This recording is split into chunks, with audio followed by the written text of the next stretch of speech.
Today on the More Profit, Less Stress podcast, we're talking to Kelly Paisley of the IT company. We're going to talk about things like hiring processes, hiring slow, firing fast, the steps to take to do that properly, how to connect with your team and build a proper culture, how to properly look at your numbers so you can make some really good decisions, and what small choices can have big impacts on how much money you actually make. And finally, some of the benefits of IT and things you might be overlooking that you probably want to pay attention to as we go into the future. I'm Dennis. And I'm Greg. And this is the More Profit, Less Stress podcast, where we provide the tools for more profit and less stress in your business now so you can turn into a valuable asset later. Welcome to the More Profit, Less Stress podcast. I'm with Dennis Taekema. I'm Greg Forzani. And our guest today is Kelly Paisley from the IT company. Kelly, give us your company, what do you guys do? Where are you based? What geographic areas do you cover? We do managed services. Traditionally, we're an IT services company, transitioned into managed services a number of years ago. So we operate like an in-house IT department for companies while being an outsourced company. So we handle anything technology-based, from managed services, help desk, cloud migrations, getting into some AI and automation at this point as well. We're based in Airdrie, Alberta, just outside of Calgary. We service all of Canada, and we are currently working in Phoenix, Arizona as well. Okay, there's a few reasons we asked you to join, so I'm just going to get to the first one right away because I think our audience could learn a lot from this first point. And that is, so let's take a business owner that says, oh, Kelly, staff, you know what they're like, it's so hard to deal with and find the right ones, and they're quitting all the time, and I just wish I didn't have to deal with them. What would you say to those business owners? Yeah, it's the joke I used to hear was, if I had no staff and no customers, I'd have the perfect business. And I've felt that way myself many times.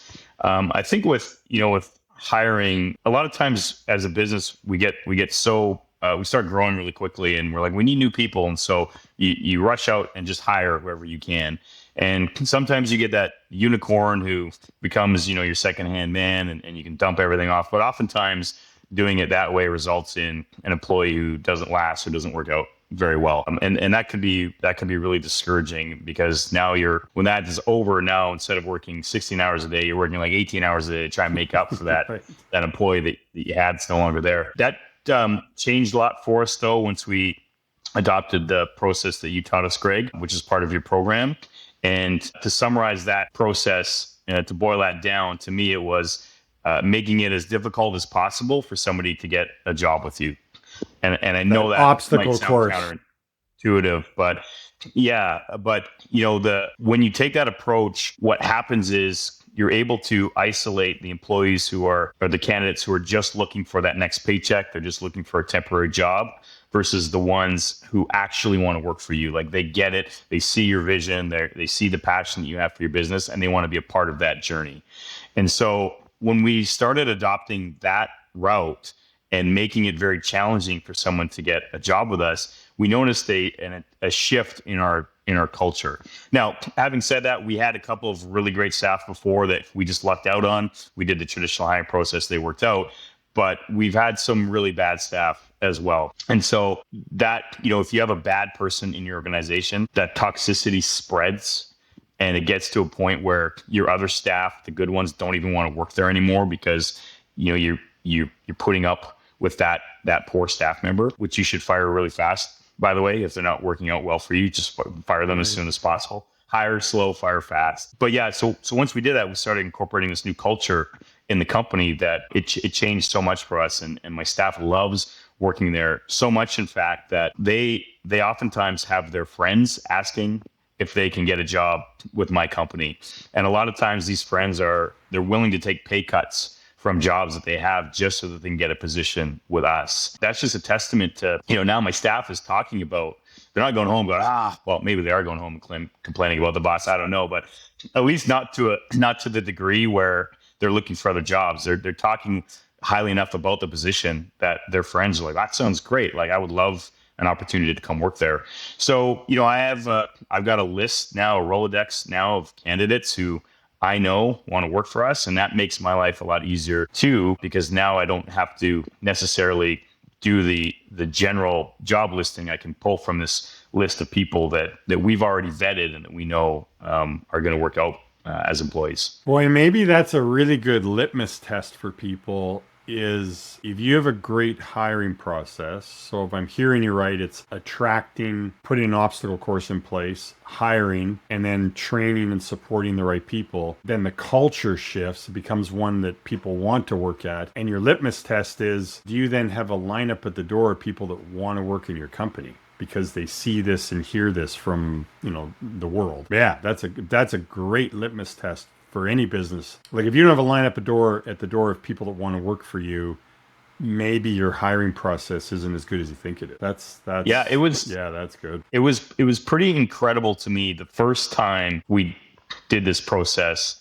It was a bit rocky because we'd never done it before, so there was a lot of things we had to.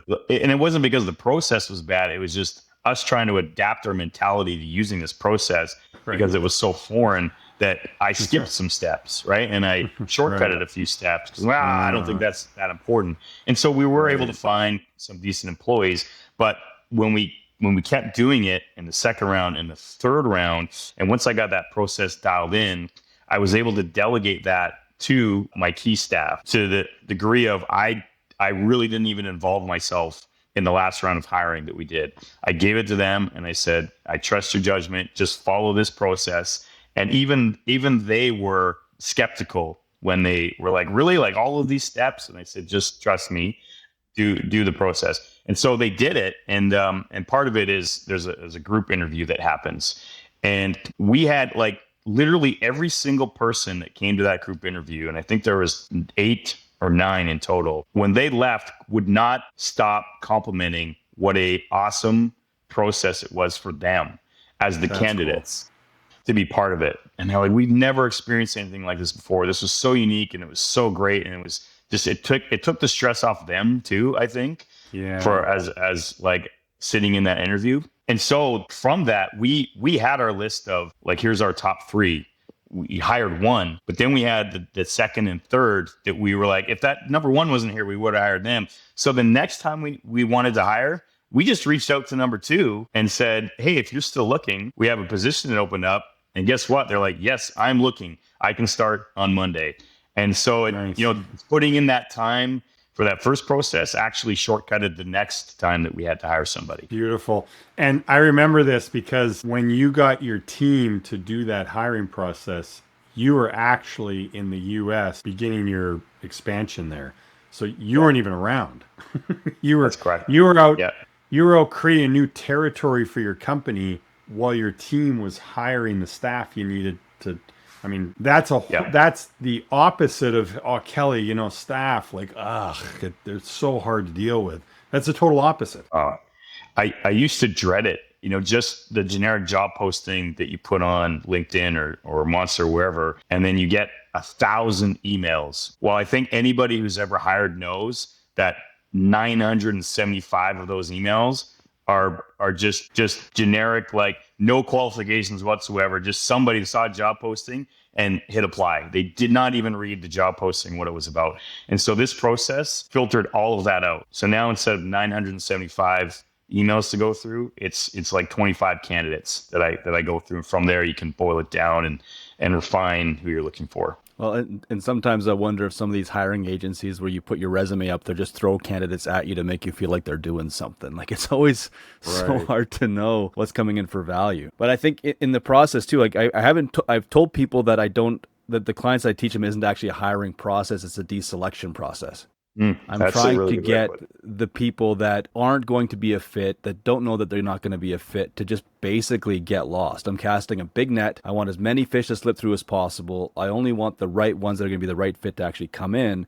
And that process is a lot more involved than simply assuming I can figure out a person with a half hour to a 45-minute conversation in my office where I've got no idea who they are. They've got no idea who I am. We're both on our best behavior because it's a first date. And I'm going to go off a gut feeling about whether or not you're any good. Your process bypasses all of that and puts it down to a much more inline logical decision than just a knee-jerk emotional reaction.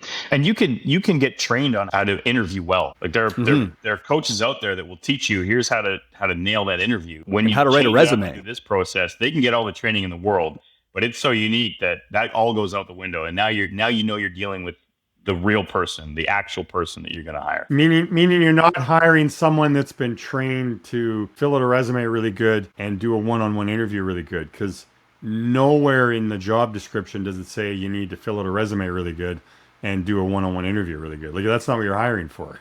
Yeah. Yeah, correct. Well, and you have AI writing people's resumes now. I can say anything on a resume, but you said that one of the key components I think people need to pay attention to in this is the concept of the group interview, which, by the way, is a multiple steps down a multiple step process. You don't just start there. But that group interview, and I've had this from every client who's ever run one, I can't think of a single time where anybody gave bad feedback on the group interview except for one client, and inside of that room was a subcontractor trying to scope out this guy's hiring process.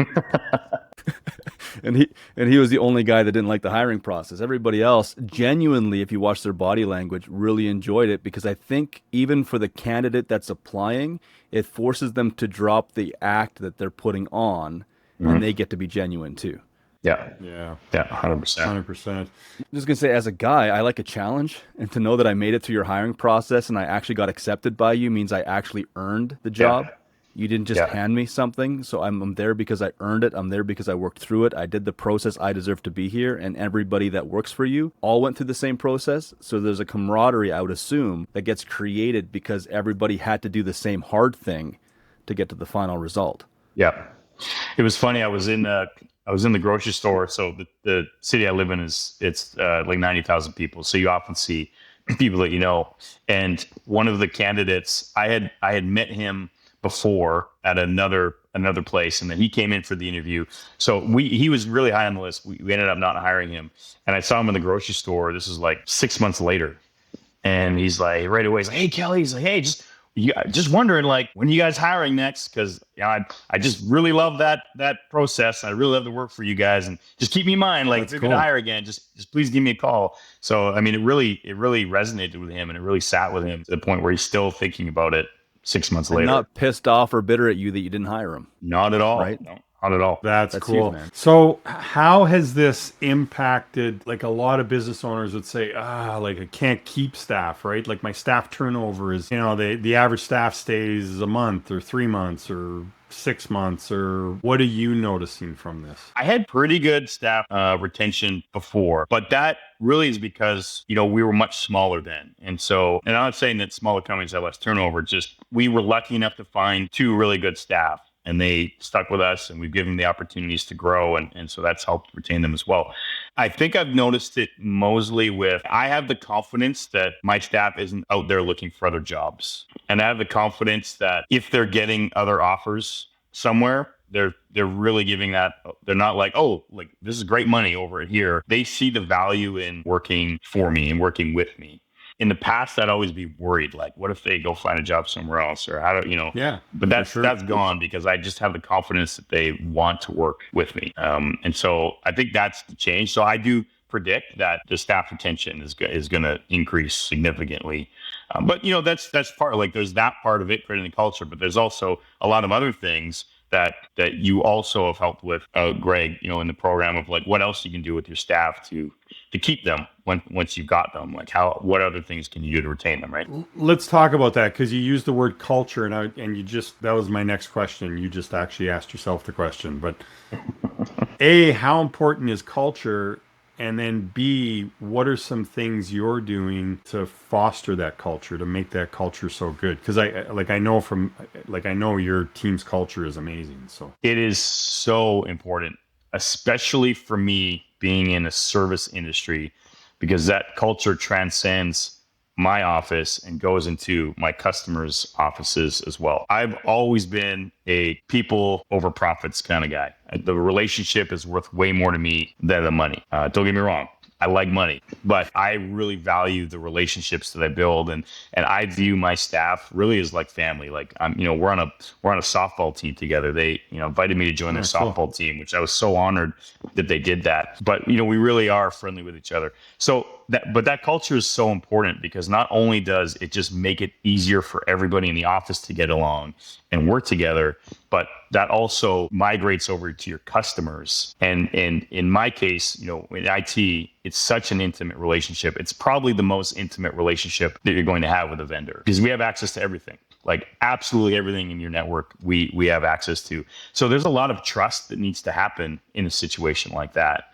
And so having that culture in my organization, and for my customers to see that and to see the consistency they get with working with my people in their mood, right, and their energy, that helps establish and maintain that trust for the customers. And also it changes the kind of customers we work with, because as much as I'm not willing to accept toxicity within the organization, I'm also not willing to accept it from other customers that want to work with us, because I know my staff isn't going to put up with that, and that's going to impact them. It's going to impact our culture indirectly. So it's made me much more particular with who I'm going to work with.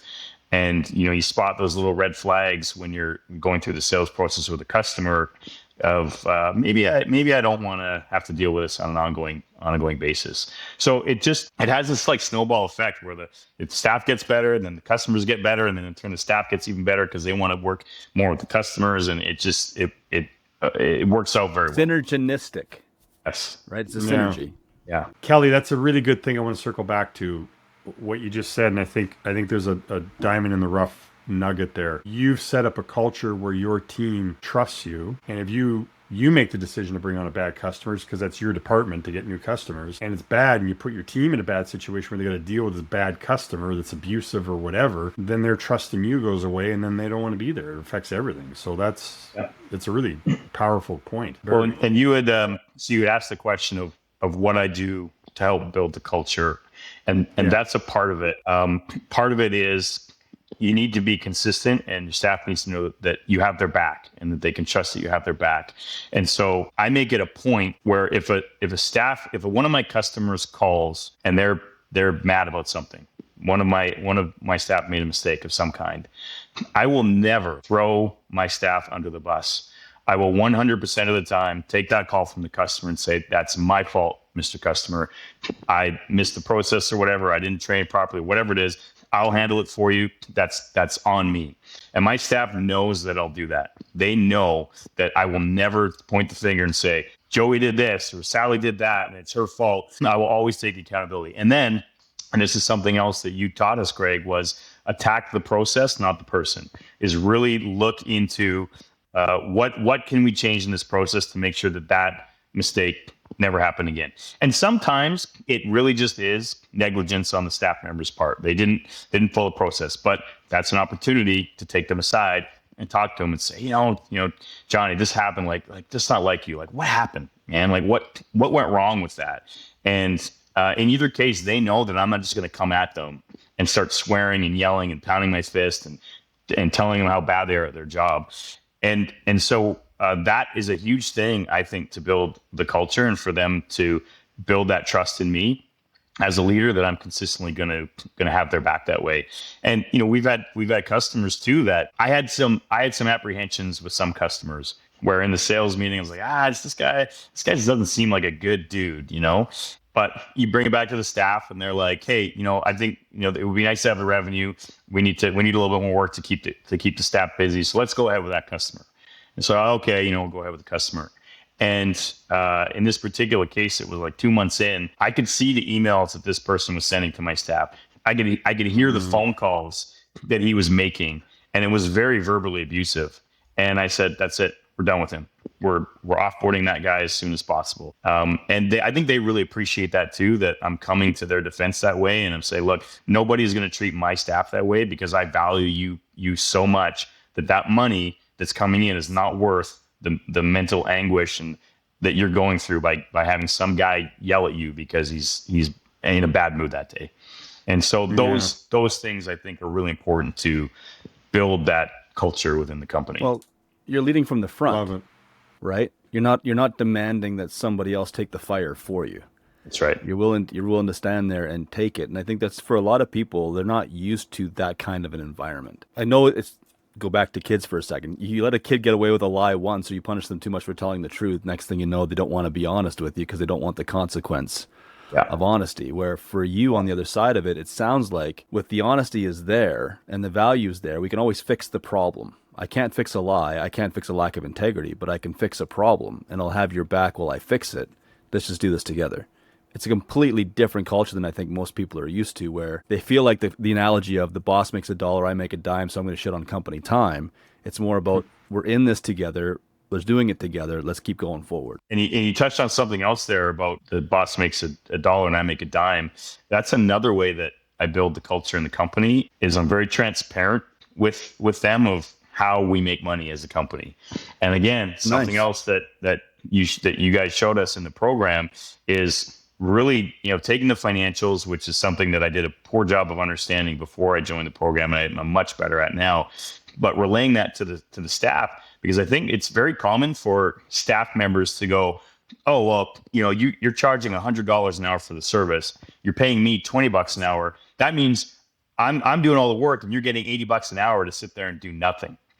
And so they think that you're just like rolling in money and you're driving a BMW and you got some huge mansion. But when you break it down and show them how that actually looks and go from, revenues to cost of goods sold, what your gross margin, then your expenses, and then what the net profit is, it's like, yeah, I charge $100, but the company only really makes $10, $15 off that $100 at the end of the day. Or maybe $5 if you make a mistake. Yeah. And so after I've done that, now that they understand it, that also shifted the culture. And to your point, Dennis, I think there's a lot of cultures of like, you're scared of the boss, or the boss is this big ogre that, is just there to make money. When you take these approaches, it really shifts the mentality for the staff members, and they start to get it, and they start to build that trust and that respect in the environment. Well, and they matter.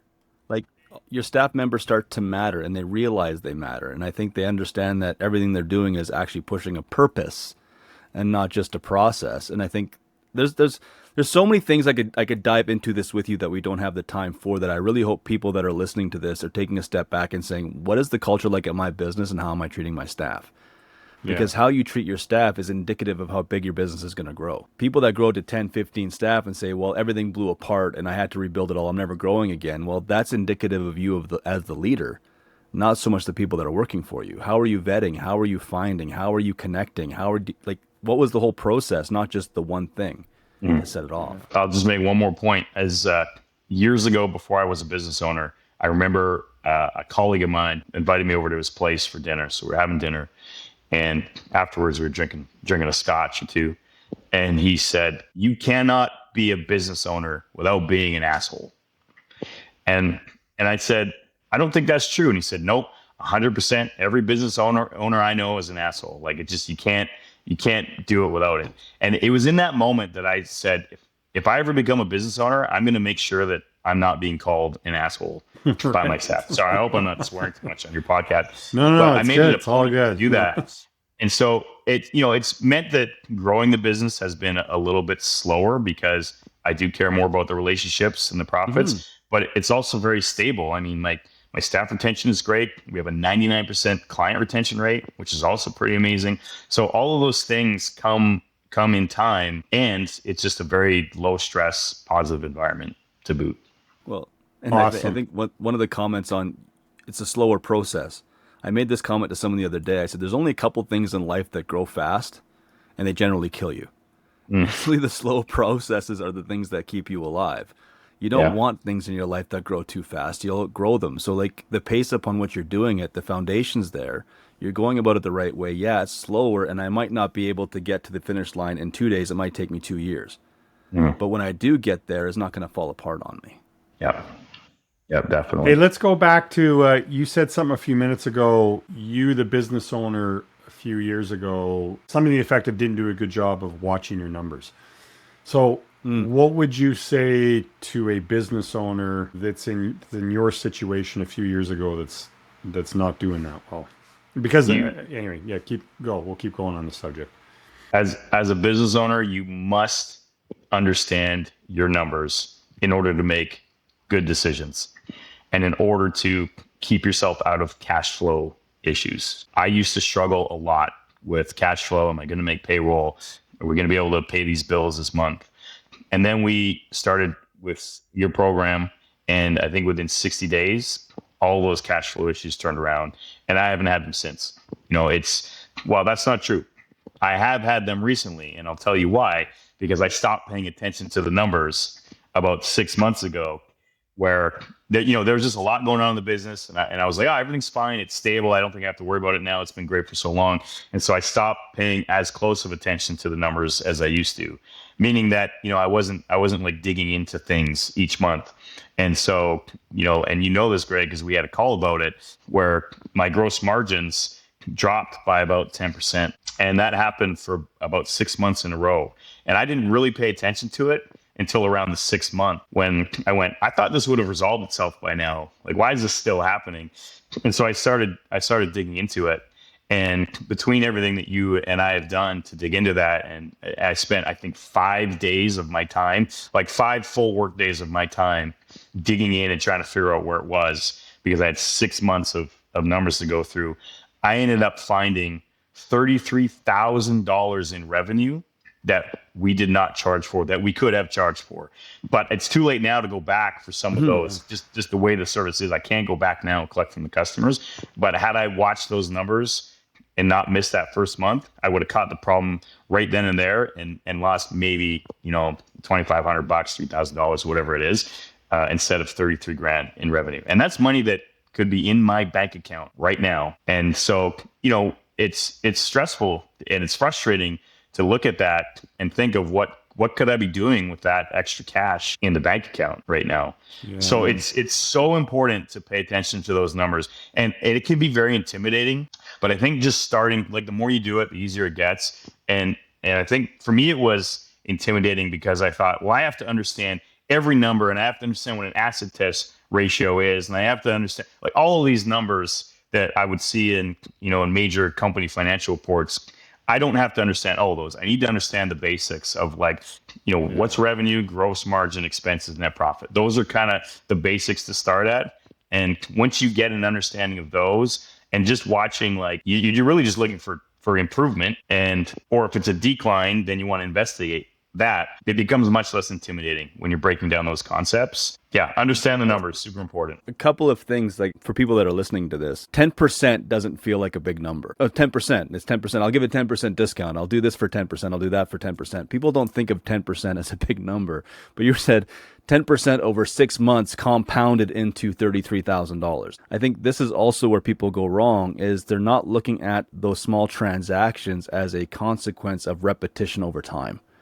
Right? And like you said, if I would have caught that sooner, I'd be $33,000 richer. Also, your customer's probably not going to notice 10%. So it's not like by extra $33,000 you got somebody pissed off at you. That could have been an extra $200 on an invoice that somebody wasn't paying attention to. It just adds up. So for anybody listening, if you don't understand how your financials lay out, learn that first, figure that out. But know that small things that you're doing wrong end up having big consequences that costs 5 days to figure out, to only get frustrated about the fact that you lost it. And that 10% is, that's based on my company size. Yeah. Like, I'm not a huge company, but if that, if I was much larger, it could have been $333,000, right? Yeah. If your business was 10 times the size on your scale. So, 33, the reason I'm saying it, 33,000 might not sound like a lot of money to some people. And it might sound like a huge amount to other people, but just that 10%, it scales with the size of your company. So that number grows significantly if you're much larger. To validate your point, I know of an example, obviously I won't share the company, but where one brand of product they bought and sold, they made a mistake of 7 margin points on just that one brand. And those 7 margin points, 7 margin points, exactly, 7% on one brand only. And in a 1 year period of time, that cost them $330,000. 1 year. One brand, only 7 points, to Dennis's point. Yeah, huge. So, Kelly, I know I think you do a really good job for a service industry. So I want to hone in on service here.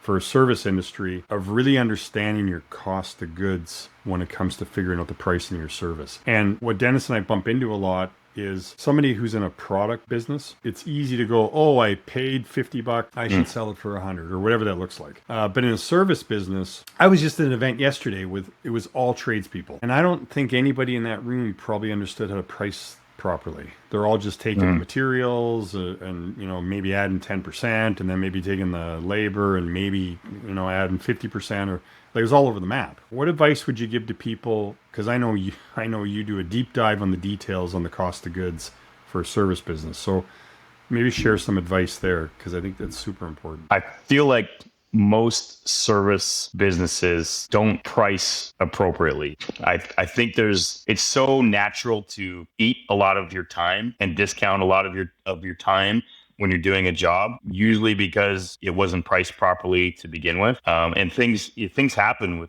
with service, like things happen with products too. But with service, if you misquote that job and you're 20 hours over what you quoted, it can be really difficult, especially for smaller companies, to go back to the customer and say, I have to add another 20 hours onto that job. And so there's reactive ways that you can do that with change orders, for example. But a more proactive way is to get your pricing dialed in and really figure out how to effectively charge for that rate. And so, there's techniques around, it's a learning experience for us. You don't know how many hours it's going to take sometimes for the job until you do the job, if it's a new one. So sometimes there's just that learning. You do a best estimate. Always buffer. One thing I always do is I put in what I think it's going to cost, and I add maybe 10 or 15% to that cost. And then that's the estimate I give to the customer. And if it comes under that, awesome, because now I am under promising and over delivering. And I absolutely love it when I get to go to a customer and say, we actually finished the job 5 hours faster. And so your cost is going to be X thousands of dollars less. I Customer, like their brain probably explodes and their eyes spin around when you say that. Yeah. I love that we can do that. It makes me feel so good. And my staff loves it. And they'll come into my office and they'll be like, Kelly, we finished this job way ahead of schedule. It went, way faster than the last time we did this job. And so the customer's going to be this much under, we quoted them this much and it's actually going to cost this much. And you go, that is awesome. Like we all high five each other. And then it's like, who gets to call and deliver the good news to the customer? Because somebody wants to be the one who's making that phone call. And it's so much different than having to make the call and say, actually, it's going to cost this much, or internally having that conversation going, I don't think with this customer we can do that. So we're going to have to eat 10 hours of time. And that has a huge impact on your margins. So I think a lot of service companies can probably relate to that because it's, in my opinion, very common with service companies. And so, buffering is part of it. And then also your pricing tool that you have made a massive change with how I started actually dissecting all of the things that were required to do a job.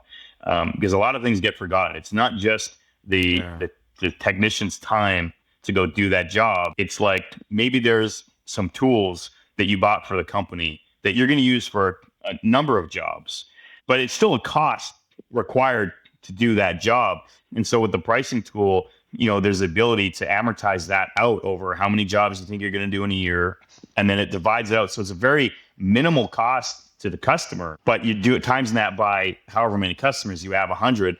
That way you're capturing that back, and it's not an expense anymore. Now it's a cost of goods sold, and you're billing back for it. So there's all of these little things that we started considering after looking at the pricing tool and breaking down every step of the way. And it's made my pricing and my margins much more effective than it was. And it does, obviously turns into a cost increase for customers. And that can be a hard thing to approach longtime customers and say it's a price increase. But going back to that culture I had before of educating my staff of what the numbers are, you also have the ability to educate your customers, and they're business owners too. They understand what it means to make a profit, and you're not there to do that work for free. And so it can be just a simple conversation of, listen, in order for me to do this job for you, I need to make a profit from it. So here's what it's going to cost. And it keeps you from discounting. Like now that you understand what you need to be profitable, you're not going to just default to that. Give me a discount. Yes, absolutely. I'll give you a discount right now. not even knowing Right. if it's gonna be profitable now that you give them that 5 or 10% discount. It's interesting because I'm kind of listening to your story for the first time, kind of going through this. Number one, I keep trying to drill into clients' heads that people don't pay with money; they pay with emotions. Yes, Right? I'm not paying something in cash. It's how does my emotions relate to this transaction? And there's going to be people listening to this going, "Well, Kelly sure is stupid about giving these people money back. Look at all the extra margin he could have made. I would have just kept the margin and gone on my way." Well, for people that are listening, you don't understand the value of the emotions of being able to present somebody a discount at the end of a transaction because it builds the trust in a way you can't even imagine. And they're going to go around telling their friends all about the fact that I hired this company. They said it was going to be here. It turned out to be here. And look at the amazing results that I've got. That's going to transfer a lot further than if you sat down at the table and they had to negotiate you down to that price. It's a completely different relationship. Absolutely. And I'll give you another example that some people might think I'm stupid for as well. We had a customer using a backup service of ours, and when we did the initial pricing, we were confused, and so we ended up pricing it incorrectly, where we were charging $225 a month for this backup product. And after about a year of doing this, I was running through numbers again, and I noticed this number, and I thought, I just want to understand the pricing of this product a little bit better. So I started researching it, and I went, actually, we're only getting charged like under $10 or under $11 or something for whatever the backup. So why are we charging this much? And so I did all this research and found that we just priced it incorrectly. And so I put together a credit memo of $2,500 or $3,000 for this customer. And I gave him a call and I said, listen, we messed up last year on the pricing. I'm issuing you a refund. We'll just take it off the next invoice or whatever. And it was, wow, thank you. It's really nice to see something go this way. So it sucked that I had to give that money back. For sure, yeah. I like money, but the long-term result of that, and as I mentioned, we have a 99% client retention rate, is because I feel that my customers know that they can trust me, that I'm not just there to make as much money from them as possible. I actually have their best interests in mind, which we do. And I value my customers so much. I love my customers. And so I want to make sure that I'm giving them as much value as I possibly can, not just to retain them, but I feel good about, that's the kind of person I am. I feel good about that, knowing that if I was on their end, I would love it if somebody gave me a $2,500 refund and really took accountability and said, we made a mistake. Here's the money that you get back. So there's a lot of value in doing that. And my staff sees that as well. And so they also know the kind of person I am, which further builds the culture and further builds the trust in the environment so that they know that I'm also not screwing. If I'm willing to do that for a customer, then they know I'm definitely not going to screw them over and in whatever way that would look like. So there's a huge residual effect to just being honest. Well, it's good. You remind me of one of my own philosophies. My own philosophy is if I ever have a customer or a client and 3 years pass and we haven't seen each other for a while, we're not working together anymore, and I walk into them in a grocery store, are they going to want to shake my hand or punch me in the face? Mm-hmm. I want to make sure that everybody I have contact with, regardless of how the business relationship ends, wants to shake my hand. And it sounds like you approach your customers the same way, which means if they ever find out in any kind of a way that I took advantage of them, it's not going to be the handshake that I'm going to receive. It's going to be something completely different. Totally. So we just signed a new customer. I'll tell you, sorry, real quick. We just signed, we're going to sign a new customer, and we're going through this whole process, and they're like, hey, everything looks good. We're just going to run a reference check with a past client of yours to see what their thoughts were. I don't know who this past client was. They never asked me for a reference. I have no idea. Wow. So instantly I'm like, past client, like, oh, who could it be? So I'm on their LinkedIn. I'm looking to see who we have in common to see if it's this person, that person, talking to the staff, like you guys. And so we got the email back. Hey, the reference came back amazing. We want to go ahead and work with you guys. And so to your point, Dennis, that's good. Even, you're not going to keep every customer forever, but if they leave knowing these things about you, that you were there for them, they could trust you, you did right by them, and you had their best interests in mind, even though they're not a customer now for whatever reason, they're going to talk very positively about you, and then it works out. eventually in your favor. Yeah, your reputation carries, right? Like it's huge. Sorry, go ahead. We want to get into talking about IT with you because I think that's important to business owners. But before we do, just a quick summary back on the pricing thing. If 80% of businesses fail today, which is give or take the stat, it's probably more than that, then that's telling the world that roughly 80 to 90% of businesses don't even make a profit after paying themselves a fair market wage. So the ones that aren't making a profit could turn that around and make a profit if they did some of the stuff we talked about, like you shared a few minutes ago, where you said, hey, people might think I'm crazy because I did this, or know your numbers to figure out your pricing and do that. If someone makes those changes, they'll go from potentially being in that 80% that aren't making a profit to being in the group that is making a profit. And that's massive. And if you're in the group that's already making a profit and you're not doing a great job of your pricing, then you could go from making 5% profit to making 15% profit. Like that difference is so small, and you kept referencing like 5 points here and 10 points there, and they all start adding up in a hurry. So that's a huge learning lesson to circle back on anybody watching this is hit rewind, go listen to that again, because it's a big deal. Giving money back when the points are too high. Yeah. Yeah. Well, then you can afford to, right? Revenue matters Right. much less when you have a healthy net profit. Or a healthy You know gross what I mean? margin too. Revenue is important, don't get me wrong, but there's a difference of having $1 million in revenue at 1% net profit and $800,000 of revenue at 15% net profit. Like, yeah, one of those It's a companies world is in of a healthier difference. position, and it's the company with less revenue, but they're able to make much less stressful decisions, and they have less cash flow issues. Yeah, 100%. Absolutely. IT. So I know you have a little different perspective on what is IT when it comes to businesses. Expand on that. Historically, IT, I think, and for a lot of people still is a necessary evil. Like, we need this because everything's on computers, and we need this service in order to work.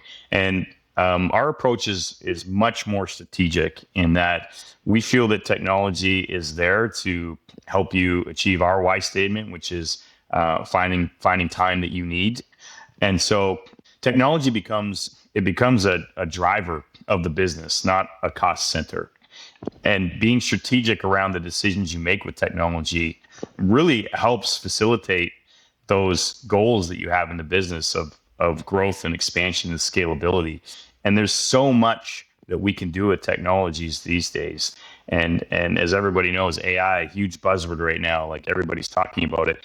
There's amazing potential with what you can automate and how you can scale using these tools.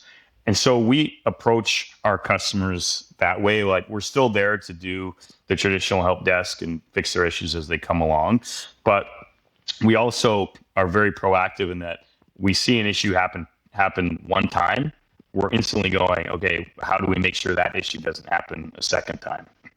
And what can we put in place? And so getting strategic with the customers also means having regular meets with them to go, here's a assessment of, the last month of tickets. We see that you're having a lot of issues with this particular software. We think it's worth looking at changing that software to something else that's maybe more stable, or that will, plus it has these extra benefits to you. So it's going to help you grow your business faster, scale your business, whatever way that looks at. So the way that we approach it isn't necessarily from an IT perspective, it's from a business perspective. We really want to understand what that client's business is, what their growth looks like, what they want it to look like, and then find the technology that's going to help facilitate that, right? Rather than just like, oh, here's the technology we're comfortable working with, so let's just go dump all this stuff and change your firewalls and buy these computers. Well, we want to make sure, like, does this make sense for what you're trying to achieve? And so that's the approach that we like to take with it. Love it. Dennis and I, when we work with clients, we're very focused on, gross margin percent, right? What does it need to be profitable? But also in the operating expenses, there are some key operating expenses where they're big and they're going to be a percentage of revenue, and wages is one of them. Like, wages is always one of a company's biggest operating expenses. And it can be anywhere from some companies it could be as low as 5% of revenue, which is probably low, for that type of business maybe only needs 5% of their revenue for wages. Probably an average company is around 10%, and there's probably lots of companies that are 15 or 20%. So just for a business owner who's listening to this, and I want to relate this back to Kelly's point and kind of how I would see it. If this is revenue and your wages are meant to be 10 or 15% of revenue, what Kelly's trying to tell you is he understands that for every team member, the wages are a percentage of revenue. If those team members are unproductive, the percentage goes up, and that takes away from profit. If those team members are productive, that percentage goes down because you need less people to get the work done. So I really appreciate the fact you get that. And my whole life, I've always been a business owner. And now as a coach, I work with clients that are business owners. That's huge. Like for a vendor to actually understand how to help you become profitable is so refreshing, so different. Yeah. It probably goes back to why you have like a 99% retention rate. Yeah, it's your point about the staff causes, the costs, the wages as a percent of revenue. It's we built this pricing tool that we have run our customers through that it was very basic in some sense. It was like, well, how much time is your staff spending dealing with computer issues each day, like recurring issues, whatnot. We calculate that all out, and then they punch in the numbers of what their wages, and then we multiply that by 30 and go, well, this is what it's costing you to deal with these recurring issues. And that's not including like the opportunity cost of that employee being less productive than they could be if they had that extra time. Right. And so we'll take them through that exercise, and we'll help show them those numbers.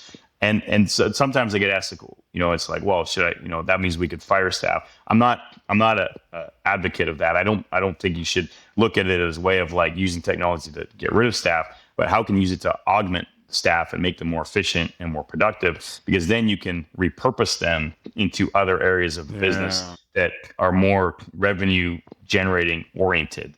And maybe sales staff is an easy one. The more time they have to do sales, the more sales that they can culminate. Some staff that are admin staff, maybe not so easy to like relate that to a revenue generating activity, but there's probably something else more high value they can spend their time on. And maybe that's taking some of the tasks that some of the sales staff are doing, so that now in turn the sales staff have more time to pursue sales activities, right? So there's just so much that technology will enable a company to do to reduce that wage expense as a percent of revenue. And yes, the IT costs are probably going to go up. So there's that expense line item that's going to increase, but not to the same degree as that wage expense will come down, because that productivity multiplies across all of the employees in the company, not just necessarily one person. And that's actually the whole point right there. Yeah. There's another thing that people need to consider, that there's when it comes to IT and the protection side of things too, vulnerabilities are only going to get worse.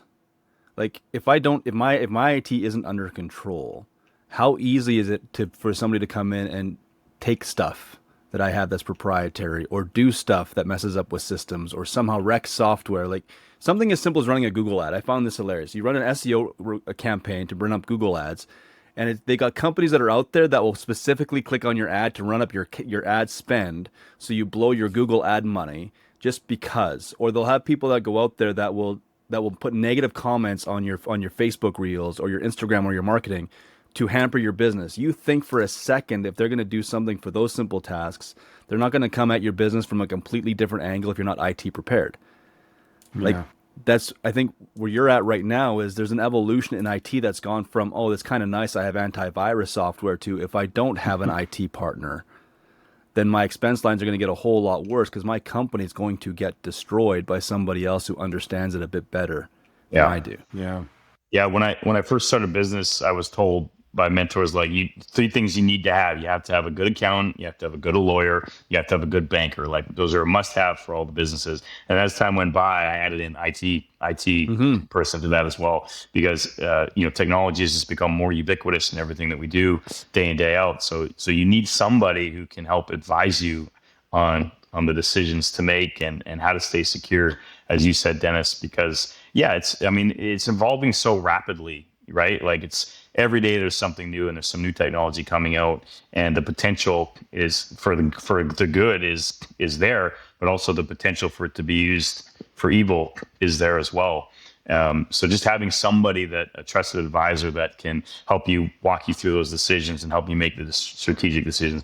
And, and with someone like us, like we deal with so many different customers that we see a lot of different angles for, different types of industries and business. So we really do have good business acumen in terms of like how we can use the technology to help the business, because we see so much of it day in and day out from all these different areas of different industries.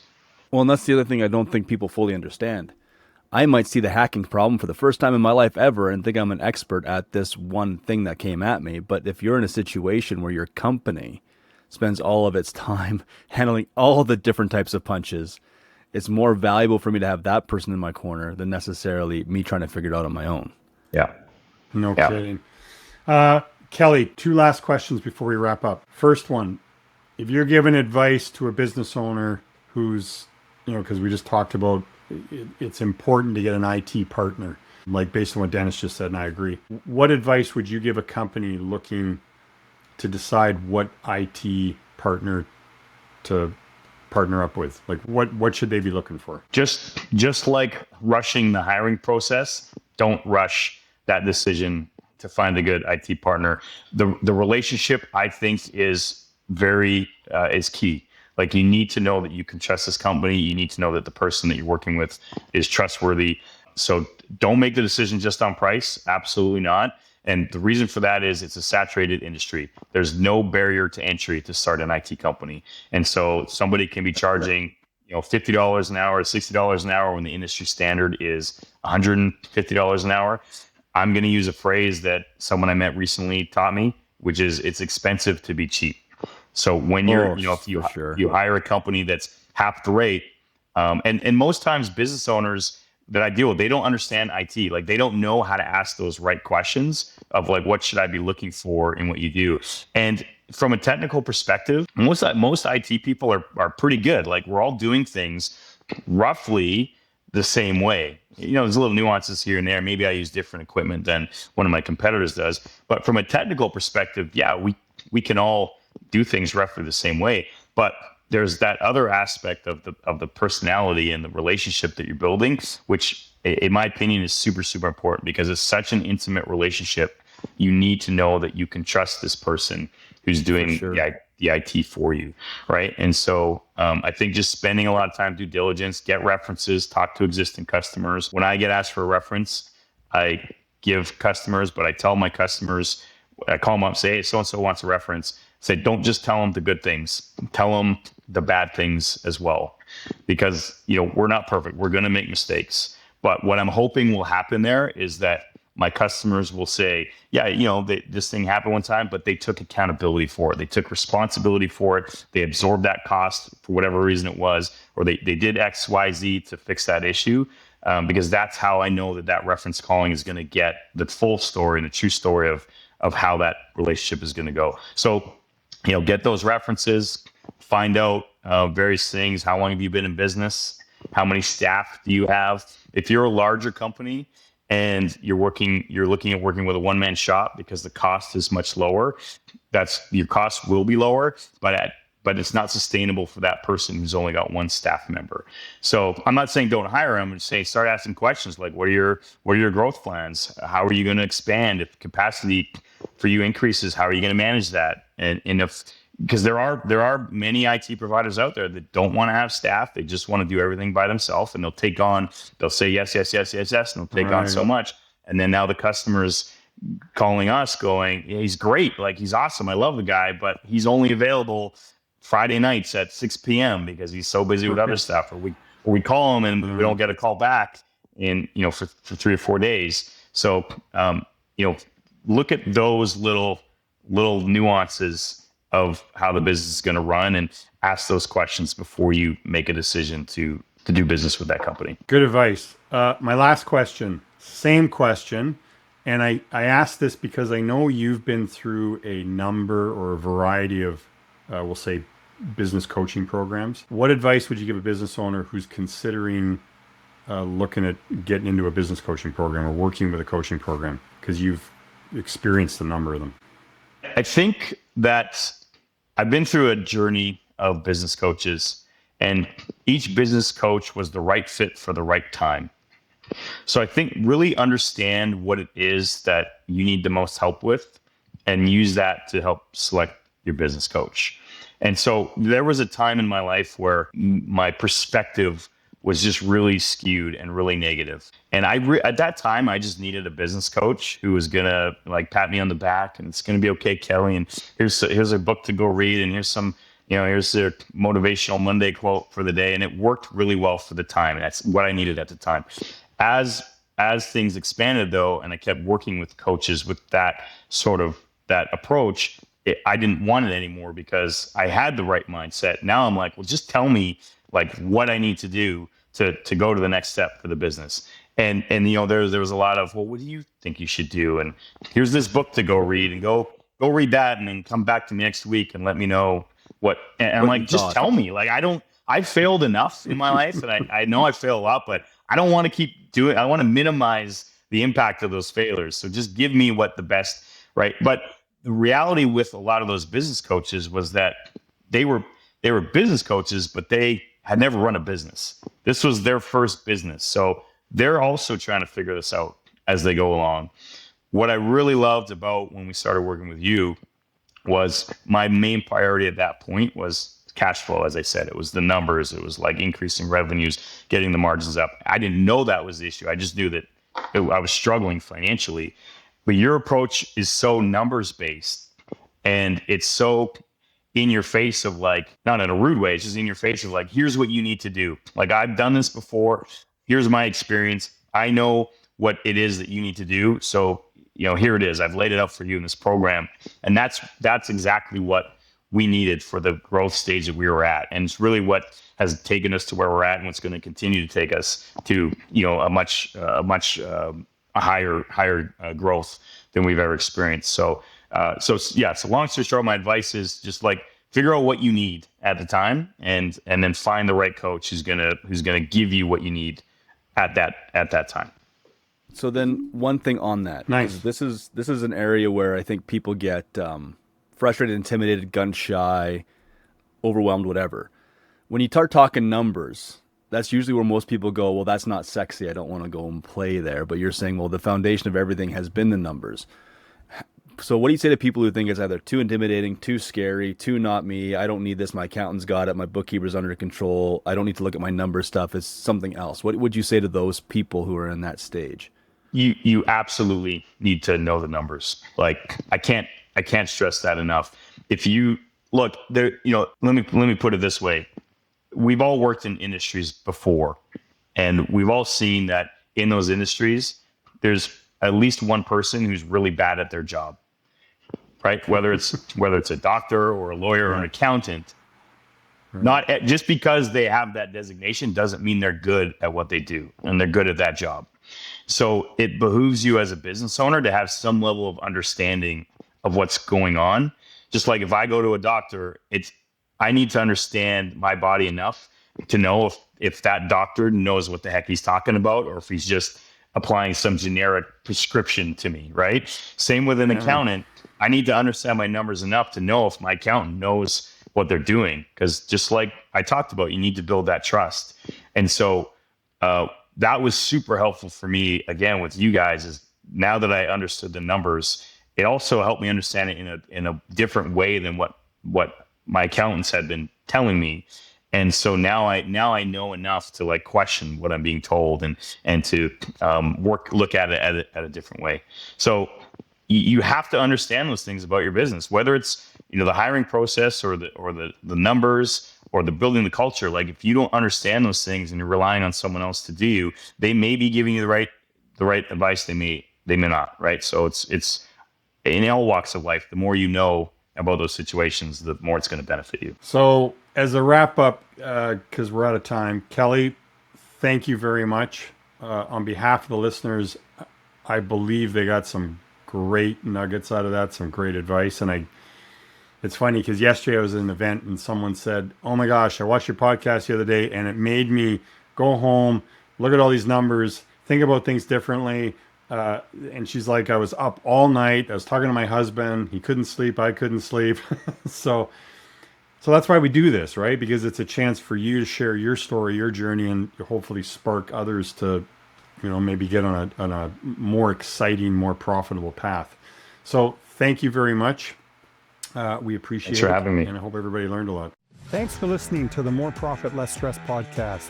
If you liked what you heard, be sure to subscribe or follow on your favorite podcast platform and leave a comment or review if you're feeling generous. To learn more about us and what we do, check out our website. Until next time, take care.